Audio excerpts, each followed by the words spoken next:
Hi friends, எல்லோரும் எப்படி இருக்கீங்க? காரைக்குடியிலேருந்து கார்த்திகா. அன்றைக்கி செட்டிநாட்டு பாரம்பரிய சமையலில் நம்ம என்ன பார்க்க போகிறோம் அப்படின்னா, ரவா உப்புமா எப்படி ரெடி பண்ணுறது அப்படின்னு பார்க்க போகிறோம்.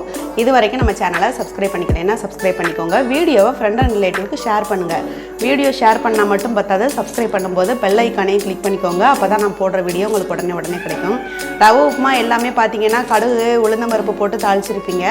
நான் கடலைப்பருப்பு இஞ்சி எல்லாம் போட்டு தாளித்தா அது என்ன மெத்தடில் இருக்கும், அது என்ன மாதிரி டேஸ்ட்டில் இருக்கும் அப்படின்னு காமிச்சிருக்கேன்.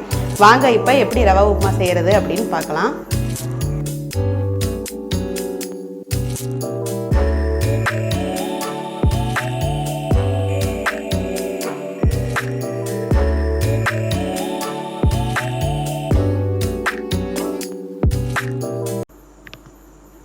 ரவை உப்புமா செய்கிறதுக்கு இந்த கப்பில் 1.5 கப் அளவுக்கு நான் ரவை எடுத்துக்கிறேன். 1.5 கப்பு ரவையை போட்டுட்டு அடுப்பை ஸ்லோ ஃப்ளேமில் வச்சுட்டு வறுத்து எடுத்துடலாம். இதோட அளவு பார்த்திங்கன்னா கிட்டத்தட்ட 1/2 கிலோ அளவுக்கு இருக்கும். நான் அடுப்பை ஸ்லோ ஃப்ளேமில் வச்சுட்டேன். ரவை கருத்துறக்கூடாது. ஓரளவுக்கு நல்லா நம்ம இதை அப்படியே வறுத்து எடுத்துடலாம்.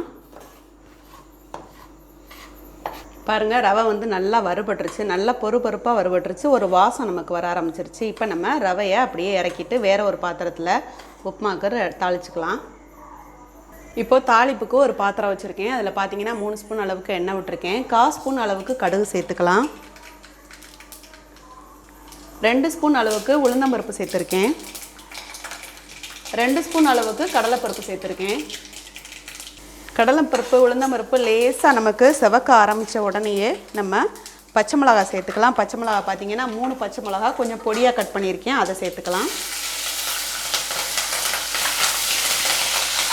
இப்போது கருவேப்பிலையும் ஒரு துண்டு இஞ்சியும் சேர்த்துக்கலாம்.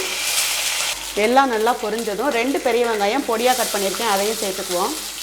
இஞ்சி இந்த வெங்காயம் எவ்வளவுக்கு நிறைய சேர்க்குறோமோ அவ்வளவுக்கு நல்லது. இஞ்சி சேர்த்திங்க அப்படின்னா அந்த உப்புமாவோட ஃப்ளேவரே ரொம்ப சூப்பராக இருக்கும். அந்த கடலைப்பருப்பு நம்ம சாப்பிடும்போது ரொம்ப கிறிஸ்பியாக இருக்கும். கடலைப்பருப்பும் உளுந்தம்பருப்பும் அந்த வெங்காயம் எல்லா இடத்துலையுமே நமக்கு கிடைக்கும். வெங்காயம் எவ்வளவுக்கு போடுறோமோ அவ்வளோக்கு டேஸ்ட்டாக இருக்கும் உண்மையிலேயே. அதுபோல் ரவை எந்த அளவுக்கு வறுக்கிறோமோ அந்தளவுக்கு நல்லா பொறுப்பாக நமக்கு அந்த உப்புமா நமக்கு ரெடியாகும். நல்லா பொதுன்னு ரெடியாகும். இல்லைன்னா அப்படியே ஒரு மாதிரி கொலன்னு வேகாத மாதிரி ஒரு மாதிரி ஆகிடும். அதனால் நல்லா வறுத்து எடுத்துட்டோம் அப்படின்னா நல்லாயிருக்கும். பாருங்கள், இந்த கடலைப்பருப்பு அந்த உளுந்தம்பருப்பு எல்லாமே நல்லா செவக்க நமக்கு வறுபட்டுருக்கு. வெங்காயமும் வதங்கிருச்சு.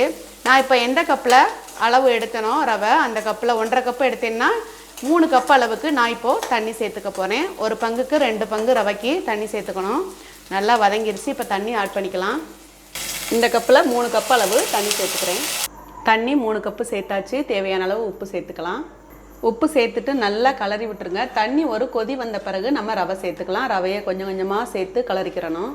அடுப்பை ஸ்லோ ஃப்ளேமில் வச்சுக்கணும். ரவை சேர்க்கும்போது இந்த வெங்காயம் அதிகமாக சேர்த்ததுனால பார்த்திங்கன்னா நிறைய வெங்காயம் இருக்க மாதிரி நமக்கு தெரியுது. சாப்பிட்றதுக்கு ரொம்பவே டேஸ்ட்டாக இருக்கும். பாருங்கள், தண்ணி நல்லா கொதி வந்துடுச்சு. அடுப்பை ஸ்லோ ஃப்ளேமில் வச்சுட்டு நம்ம வறுத்து வச்சுருக்கிற ரவையை கொஞ்சம் கொஞ்சமாக சேர்த்து அப்படியே கிளறி விட்டுக்கிட்டே இருக்கலாம். மொத்தமாக கிளறிடாதீங்க, கொட்டிட்டு அப்படியே கட்டி ஆகி போயிடும். கொஞ்சம் கொஞ்சமாக கொட்டி அப்படியே கிளறிக்கிட்டே இருந்தீங்கன்னா அந்த கட்டி படாமல் நமக்கு கரெக்டாக மெத்தடு கிடைக்கும்.